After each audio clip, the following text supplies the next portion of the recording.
Mema biara good morning chiachia Ghana mine. Ayemo sonfo Benard ni. Nia edikan a etoso mienu a etoso miensa eya hon konkron. Meda Ghana atiefo nyina ase. Nyame nhira mine Ghana. Mranti amuwom one mmabawa ma me papa ne mrewafo a mugude ne mamuntim nsore. Awurade adome nye kese wo mo so. Se munya sitie na mo wa hobrase wo Awurade Nyankopɔn mu. Na mo hwehwɛ amayaman a ntokwa si so. Na mo mpese bi beba mo mani na da bia mo pre asomdwie. Awurade nkoso na onno mo. Wa ha obi da wo so amane bi da wo so no. Awurade mfa abatuo ya mo to ye ne so. Na Awurade mfa mpagya wo ewo abrem.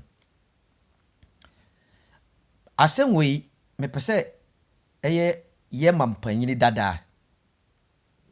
Mahama one mmea me kuro ni asie du nkatia moye andisi foti asenwe yi pa se omo se omo wenyansa na omo anyini na omo adwene mu dɔ se oye se omo tin di mane so ewuru mane a amamu nye wuram se utosika na ode ko wuram okwa akodo eye nyansa oni ntima akufu ado betena akondwa so a anya one ne pere akondwa no akondwa ne pere akufu ado na Awurade Nyankopɔn ho pa ma akufu ado Awurade ne si hene no otu hene mahama me nka nkyerɛ sa anya wo ne Awurade ne do si hene so da no doubt why sa ma bre Awurade Nyankopɔn pagya so edini si Israel akondwa so abrane Israel fo enim obebisa na henie se bempe ono Awurade ba na so ani na so no oni se obedi hene da ba Awurade pagya so abrane so maame ne papa kora anim na Israel fo ni no de besi akondwa nti Awurade ni si hene ba wo no ma wo beye no ma Awurade tua wo ka bu atanyi waten enti Awurade ko fa nia ne omfata a eye David ne ma ne besi hene o tu so no amfa de ne one nipa nam de one mmoa ne adwane nam na ofa ne ma ne bae moma asenye nto NDC fo so ho asomye mrantie youth na mo ba nsehunu no mu odi mo mpebra bia bo ne da bia mu kompre Ghana no uyanko bi so asota oton bi atoseka na oti wura modo afuo otise wa okoto abawie no okofie because na brabo nhye abane nsam se mrantie amwo Ghana mudi NDC achi Birima ko school university awie me ka che se ho maame aboka school na ho kwani ankwase school se udi NDC achi a let me tell true for you are not a woman being wunye nyame wunye nipa a nyame de nsa nwono nete ne bi I'll compare you to the soul hwe ti asenwe ye nipa de abetna akondwa so na ode mani sika oto dane chema ese mrantia mugu kroma binima awuwom nka ode saa sika ne timpie se aswata pure water company kura ubenya adwuma ne bi aye ode sika oto dane one ka chema na se wu follow saa nipa we se omedu so a na that means unye nipa unka nipa ho unni adwene especially asiedun katia wagu abonofo animase saa nyame bo ohwe wo so na anwono oni ntima amwanye kese no oni ntima amwanye kese no wadi mu se wo bedi president ne da nka ba se wiase let me tell true for you me suro wo asiedun katia me ya buru ni me kasa me do man kuro me de Benard me wo iteri first na me respect wo se wo ya bunu ni nka wo nka yebetima to aba ma wo sa nka wo de ye nananom ba wi ahane because woni nyansa me kasa tumi so na kire wo woni nipa nam na nipa na ogima wantimi ntunufo wo prese onkoso njim wo mma na wabu aba no abeba no de nkrofo beba ba sofa sika na NDC sika Ghana sika na wo wi aye no me ka na eye nkonhye ne me sha to abrabo so Wom sika na wanya ne now no a wo wia mani sika wandwini di pa hono me se wuwu achi more than so ufie be yese ne a makiboshet ne be kofa de sumpena so no it is cursing because wadwini ni utim wondwini ni pa ho me buafu ne me ne wokasa no pe no hufu se nyame ye kwase ye wo in 3 days a vote obeba no hwe de Tracy on the Miss Best and the bar out. I ready to push you out. Wouldn't turning. Hunima, I want to say the truth for anybody to follow NDC. Me chile hu nyame to me, na de nyame timi ye. So se ope David ye kuno. I ready Nyankopon say so me the David a page and nam de wo ashe David insa. Say David in kun. Na youth for the crowd who ya me mobo.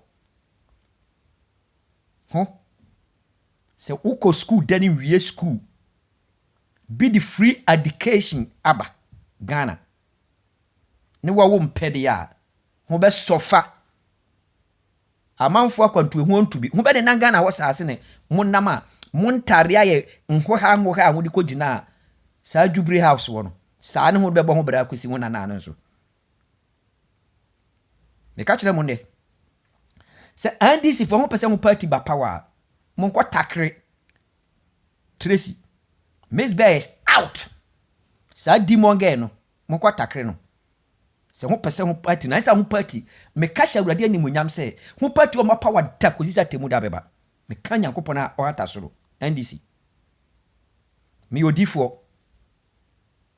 wase odifo ne hye nkom se aduane beba ewo Israel na bubuani ne se entimi nya possible na okakire ne se aduane bebu so na odi wani behunu na wonni bida nkon sha me de ato ho abrabo so no oni ti mama kotu nyame ase ne title no me cho se odifo kasa na kasa mama moni nawo se mahama wo pa kondwa di na wo pese daachi wo pe wo mayi a ti ase wo ya me ka kire wo it's a prophecy. It is prophecy. Me do ma would no. Dane na utoma Tracy no. You have to lock that house. Na emra out mabia hu se waje dane no. Na ne ba na wo ne na wo no no. Start hwe no. Akra ne de ye wo ba nti wontime mpo no hwe ne se wo ba. Ba dane na odi dini aba. Se wanje dane na umma no umma nananum. Bia untime maye property o me prosper wo Ghana da se akufo ado call ya otimbe di akonja bi on to da e wo fie because we no me aka wabusunya no e no me aka wabusunya no ne wa ye de ato no se wo dwene wo mma ho de ya you have to wake up fa sad na we de ato no nka wo benya party ni da let wo deserve se wo ye president ba wo suba ne am wan kohwepo. Second one, third one ye, muntiemga. Ghana D4 hu di NDC achi. Ofri beduko biso kosi hu awaka ina ba kokra ni wo nyansa. Meni jiro ameka kire hu. Wa won ti ase ye no. Upa meti ne telephone number na ko Facebook. Uko Facebook wa, ubo Benard Asante ya. You have to write me, I will reply you. Muni nyansa. Mu ogu Ghana ni mase. Owusu bempa ye first one. Na nyame achi na frim edi wei abepopa na nimfere. Owusu bempa. Nti we anya owusu bempa de hye nkomo. What do me? Se owusu bempa tin hye nkoma Ghana ye president ya. Nka ono no nka ohu ayide ne hye. America de nka okan ye obam. Anya ono ne hye nko nti bia soso no so. Oye military na oye ye no. Ohu majority no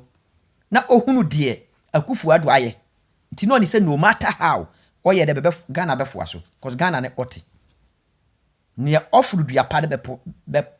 be pia na asesen nti anhye nkom ho so wusu bempa so oni kote da woni yam on kura tuma kyere ba kokora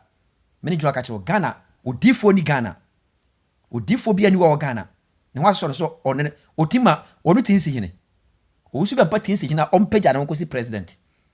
on sorry na onko pe MP bi because onye odifo nti obetuma ko pe MP ho agu Ghana anim ase ofri president so emesi asofofo so adan ho agu Ghana anim ase ho ma ya ye wa kwantuo no kra ye ya ka kwantuo mu ko de ho abu no mane ni no en deserve nse hunu brad mu anyame afrew ugina platform pulpit tin hyenkom se NDC benya wo the time date so nyina aka ho number aka ho you are crazy osu badukobi you deserve for your life. Let me tell true for you. What disappointed on what? That's a stupid pastors.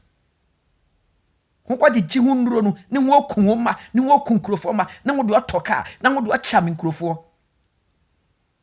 e disappointing nyamemba huti audio ya homa wani huti video ya homa wani na hopa na awurade asotwe damoso atemu akese bi damoso awurade nyankopon hye so ase menemi ka cho se so eni ase ni wo wiase bi so oni ase ni sa na awurade de beyemo se mo ase sa musu ba mmone na mo de te Ghana munnu sam na bomodama mo sori amode bible akata mo so modi nkwase asem no mo sori ho betena TV station nkura no a nchidifo na omo ba se omo be peke awurade adwuma de awurade adwuma ye adwuma kese ye wonders no ho ma nkura na ba ma abu ho ma nkura na ba ma abu enne Ghana sofofo nye de etene omo preach salvation omo preach nyame asem obeka asem a asem anye wuo nkonhye no ye nkwase ya nkonhye politics babia mo de bedi mo ntwene nyame na obo mo no Peter Paul na be wo Bible na wokura mo no se saa ne be ye yanka wotue sika ko school se wo de obebokro no wa se saa ne be ye mo betwere na nka mo tue sika ko school ni se mo de obebokro no moma mwani na ho moma mwani na wa yudifo be no kasa no mo kohwisen no awurade se mintumofo ne mwani ma ku ase wo man Ghana. Let me tell you, me nyi pastor ba akokura mfrim mene jiro ka kire ho ko me musa Ghana pastor wo ho na mabu pastor anya pastor kra prophet ko so nyame asofofo de wom nyame wo asofofo wo Ghana na papa na be wo nusoro be wo nkura ase sofu papa odifo papa bi awurade afrere no o wa nkura ase moma mwani na wate na wiase nyamo de ya na munuro no so no moyede ewa wiye wani gwase oton 2018 to 19 me kacha mo se wani be gu asese potopoto ne mo an be wudie aka just 1 month mo ntwene mo be wudi obeto mo we dey your first accommodity ne ba mo so no me nhye mo ho nkon ne bi ba me ka se ne kire mo dialect it is prophecy no ma ho ye ne emwa mo nyankura mo di nyame adwuma mu mo de 419 nyame mu firi mo mranti brem edi anyini nti mo no ka mo bobra mo nuro no kura na nka amanfo be follow nuro na akwaji bia nka de mo be ye na chire no ne be manipa adi mo achi wo ba hwe ni we asoja wa ha na ba ni akonfo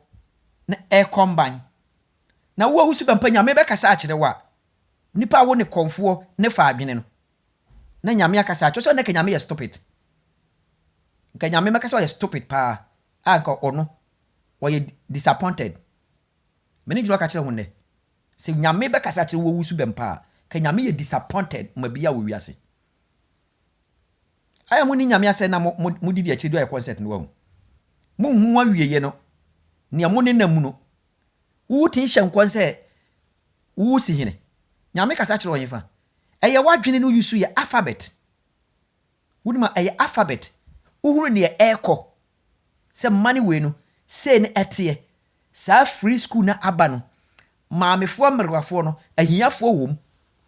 nti bambe di akire nti no mata nka ebebam anya wo no hye nkom Ghana bia so so wusu bempa so ono ye sofo okonya sofo no weyefa na duro na toro meni jiro ka kire me suro no ono pani akokokora ontimi nkunu wusu bempa aduro na oyusu na toro oyusu oni be oya na kan anyo ne baduko bi ne benam oyusu be pa ne baduko bi ne benam hu mi sa pese oya de ne benten teteye se ho ope secret wo bentema hu ka se me ne meka me nyame di for sa tuma be hye be nyame adwuma se no na bia nyame kora ne maame nwom awoma na wure na awom ba ne me nim ade be fre nyame me se hu mi se oyusu be pa ne baduko bi se dia secret ni wo mo ntam wo Benard si ye mi sa wo se this dia secret ni wo ne baduko bi ntam ntia ho ni nka no ko wo no tete no nti se number ne tete ofulamponsa ba emma se number ba ya de enye kura asenya onu ofulamponsa ntokwa besi betam na no kofibi na ofulamponsa waka asembi kofibi anya ni wuoko ba de oye ya oye won bia no ofulamponsa kai ne onye won bia so kai nti se one ne nka kura Ghana fo be one na ku kofibi a nyame kura ni se aka no kura kire Ghana man nti obetima ba senka ntokwa betima ba hontam akosi awieye moma moni na Ghana fo misi Ghana fo hu mie ho ani sei na ho ada ho mama fo de ho adweno di agoro ho ane ho kobre san fifire ne ho adi o na ho asan de akoma be na ho asan de ho wede ako amampe mahama koto da ne ma Tracy no dia no aya ma Ghana ana mi di mo ho yaw me man Ghana mi di mo ho yaw pa mo ti se mprako na Yesu Kristo otutu ho fi kogun no sa ne Ghana maite modwina ka mahama ka bia kro nto aba ma no ne happen ye no ansana omo beto aba no na papa so mfere hwe sa papa no oye me mobo mfere hwe what mako gina se wo president. Who are you mahama? Who are you? You not a god eh? What disappoint you? Nyame yi ni sa furu so no na wo yakora wo sa unduma nyina ba wie ntrai kora ukwaji Tracy fie no na wo de safo ane be kire nyame be sena ma wo so wo nana be ba be di president oye nkonsha mashato wo nana be ba be di president na se wanye sa de ne de a wo fie amamuom bia kora ne mpabo akora twama ne mframa mfa ho ase adun kate asua nyansa wo ye nipa wanyini woni tima sa wutin hye matare no anyewa se wo dwena nka nuru ase na wo kan no wo dwene paase panyini dwena se nka wo ma ampi andisi fo nte ase wo pentokwa ko wo awie wo mframa bo wo de woko wo awie na babia no firi no so no na wo nsusu nti nyansa se ma wo wadwenem se no susu se wo begina babia wo gina no nka wo bedwene Ghana man ho nka betu mahamafo nka dane na otoye no wunu be hu se ya mani sika nka wokra no be gina ma gi dane na free ge ne nsem mene ka chiro hu sua nyansa na watu kwada kwa buruchire wo sha abra bo ase a chere mene me kasa mi suro mu bia wo Ghana 2021 meba Ghana ne mema Ghana ye kra bahwe mene me ka chiro me kira wo se nyame yusu nipa de ru mai Jonathan be ru mai o yi David aten nso no ne David nenam. That's a stupid pastors. Ghana difo akohwifo monatofo nabrabatofo akromfo adifo awudifo ho kunkrofo ma akohwifo nka bini ngwara na ade kyen ya ne ba na dwane ho ye papa ba da benuma petisi ne ho ware omo ho gunipa ni mase hwe ntokwa de na no opambo wadu ko agrada no wusu be mpa ho aso ano wo Ghana papa sofu mua ba kokura ni wo ye akra agrada akonfo no onya akra se de wo gu man nani masesa no ana hu fisa man no ye hu fie dia na amanfo hwe hu na ho se man no nkura da be wachiri ho ndwene be hu na obefa ha wa agrada we de si wa agrada we de si wa agrada we de si wa agrada na akonfo no so ho aka achire no hu te ho ma konfo baba akope atima konka mema. That is the bush peoples. Wonso ho de yedo no Ghana konfo mon sorry wonso la ho tete efan so ho ma babasia akonka gu akoma ni mase me ka kira mo na ka kira awurade nyankopon se de o se kaisa ye mfa ma kaisa enti awurade ka akonfo ho asem se muso se mu wuru man ni bi. Let me tell you true me nyame akoa de awurade be ka na me kan saata mama Israel awurade kɔkye bɛfiri nkoasom mu no na Moses di ɔba no na abosonson ka ho because na Moses akonta no na ɔmo yusu abosom ɔno ne nanso ma awurade kum Moses no wɔsi yɛngyae na berɛ ne dura na memeba betwa medie ɛwom wɔsi na asɔfofoɔ hɔ no ɛyɛ mu adwuma na abi ne bɛyɛ ne asɔfo adifoɔ no ɔyɛ mo boso ne ɔmo yusu nso yɛ respect ɔmo asɔfofoɔ na ne bɛwɔ wiase adifoɔ no ɛyɛ akɔmfoɔ ho bosom ne ɔmo yusu yɛ respect ɔmo how possible sɛ mo mu ho na yɛbu mo na mo ma babasia ɛsɛ mo ndwuma egu mo anim ase na mo te hɔ hwɛ no ɔno de anyɛ kɔmfoɔ no yo mekyerɛ mo agrada ne ɔnyɛ kɔmfoɔ ɔyɛ krɔmfoɔ na abrande na yɛ ne kɔmfoɔ mene me ka misra agrada ni dire nya ɔnyɛ kɔmfoɔ ɔnkɔm ɔyɛ krɔmfoɔ na ayɛ ne kɔmfoɔ ɔyɛ anroba mene me ka kyerɛ agrada kɔso amanfo gold agye abu nipa no ɔne ti ma ne ti nya de amere no nya sika no so bre nya sika a nko betena se adwene nko bebu bema agrada nko bebu bema unse bema nkwa no ne omoko no de bema ontimi nye no kro no a bema ontimi mo no no bo ntima mane no mo ye ne se no mo me kasa tumofo me kire mu nyansasem eka nyansasem mo ti ase nya mo ntena se wa udina bam bia tena se ne dwene sa brantie aka yasem mo me yemfa na asem ni yemfa mo ye bra ne man nya kra behwe adani mo bubra na mo bu no me de mo besia mo mfa afutuo na mo mfa mo bra no na daache obeboa mo why se mo fa ase hu ya ebeboa mo na mo mfa mu nyansa Ghana asofofo ne krade ne mehia mo saa baduko bi na ebe de ba angel pastor na ba kono bo de se ne Kenya wo se akwada ai dani buruni no o repu sofo o repu ma oro yodifo no o repu ma uza andisi for ma ya da so o repu omo no Miss Ben na nye andisi for ma ya no o repu omo na wetu wa hye nkwase yankom na mudi omo achi nipa gu na so ndene come and correction wadi mama kese mu yam prako no me hu se mu di weni machi ade me bu se mu yam prako 2021 meba be wuru Ghana te se ayi no let me tell you me be hunu nyame asem woni nyame ija mu se hunu na moto wo mu odi no mu twa so ne satam no mu be hu very soon ya mu be hu nyame de be yemo se won se hunu ya ne bi ni mo wuko ne e ba mo so no aprako ma doctor said oni se we are to me ya ne dia mo ma moni na ho Monfa ntu mo hofo na daache obeboa ho meni se awurade adom nti mo betie na mo afanya asase ne wo no na mo de abɔ mo bra e wa adonum